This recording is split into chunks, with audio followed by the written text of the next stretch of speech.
Gila, ekornya sampai ada duri-duri nggak tuh?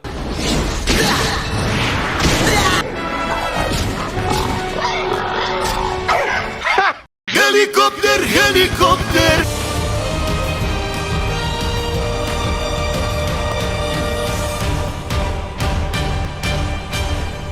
Halo guys, kembali kita di Cora dengan semua jenis-jenis dari Kelbeam. Kaiju yang entah kenapa kalau gue lihat kayak agak serem loh. Terutama pas denger suaranya ya.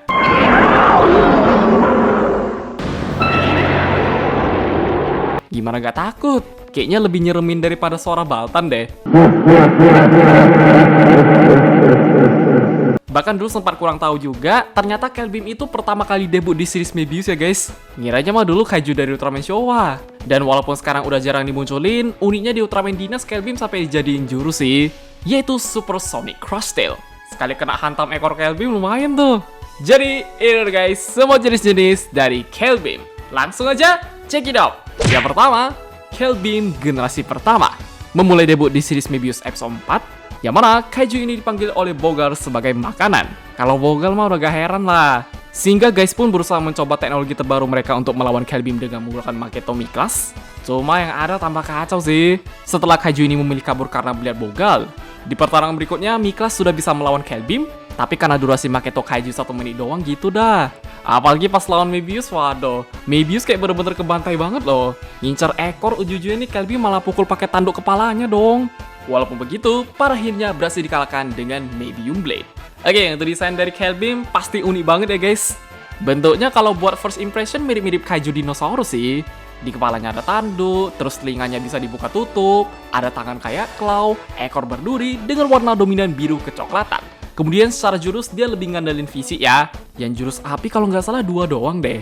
Seperti Ballistic Exclusive Speed bisa ngeluarin bola api. Katanya tuh bisa sampai 3000 Celsius, cuma tetap lebih nggak ngotak Zeton sih.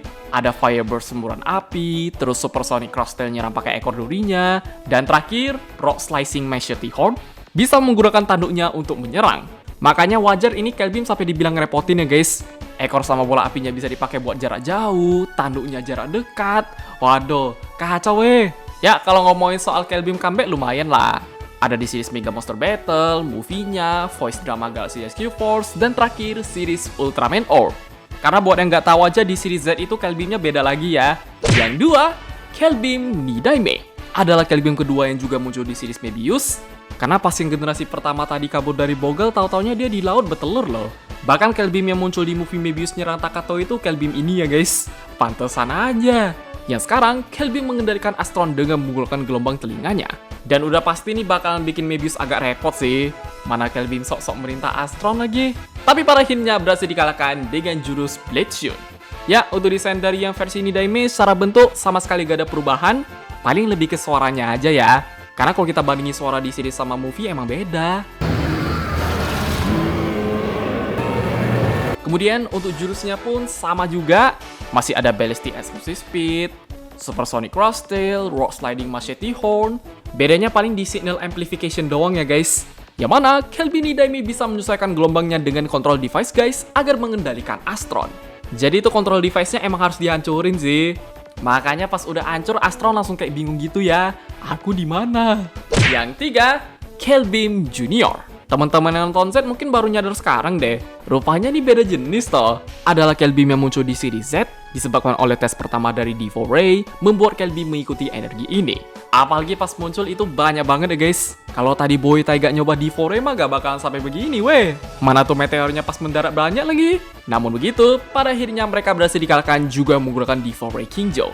Ya, untuk desain dari Kelbeam Junior lagi-lagi sama ya guys. Secara kostum masih pakai yang bekas Mebius tapi di repaint doang. Di mata gue ini birunya lebih agak gelap ya. Selebihnya mah gak ada yang beda. Kemudian untuk jurusnya beberapa sama juga. Masih ada Ballistic Exclusive Speed, terus ada Signal Amplification. Cuma uniknya yang Junior bisa berubah jadi Meteor Form gitu ya guys. Seingat gue tuh di Mebius gak bisa deh. Tapi dengan jumlah mereka yang banyak udah pasti ngerepotin lah. Gila. Yang keempat, Mother Kelbeam. Juga muncul di series Z dan merupakan Kelbeam raksasa yang berada di luar bumi kemudian terus mengirim Kelbeam Junior. Itu kalau mereka gak tahu ada mothernya pasti dikirim terus sih. Walaupun secara screen time ini bentaran doang ya guys. Dengan mudahnya berhasil dikalahkan oleh Z menggunakan Dacium Slash. Oke, untuk desain dari yang Mother kalau kita lihat kayak gak ada bedanya ya. Ini mah beda di ukuran doang bang. Warnanya pun masih sama loh. Kemudian untuk jurusnya ada sinyal dalam bentuk gelombang agar bisa mengirim ke Kelbeam Junior lainnya. Dan terakhir, Kelbeam Meteorites. Yang mana Mother Kelbeam bisa mengeluarkan Kelbeam bentuk meteor melalui ekornya sekaligus berguna dalam menyerang. Dulu pas Series Z masih ongoing yang jadi pertanyaan kira-kira kalau Mothernya langsung turun ke bumi gitu bisa nggak? Kemungkinan bakal mirip-mirip kayak Zogo First Form atau Second Form deh. Oke guys, ya just gitu aja untuk semua jenis-jenis dari Kelbeam. Kurang lebih tadi ada 4 jenis dan itu udah bener-bener ngerepotin banget ya. Terutama buat Mother Kelbeam sama Kelbeam Junior sih. Harusnya kalau kostum Kelbeam di Z kemarin masih bagus, buat di comebackin bisa-bisa aja loh. Dibikin jadi cameo bentaran, antar dilawan sama Ultraman baru. Soalnya nih di out kayak udah gak sempat ya guys. Yakin tuh Kelbeam masih bisa. Episode 20 pas di reveal yang dilawan Gomez. Paling segitu aja. Kalau lu ada punya pendapat koreksi atau yang lain, bisa komen di bawah. Jangan lupa like, share, subscribe, dan sampai jumpa di video pembahasan Ultraman yang lainnya. Bye-bye!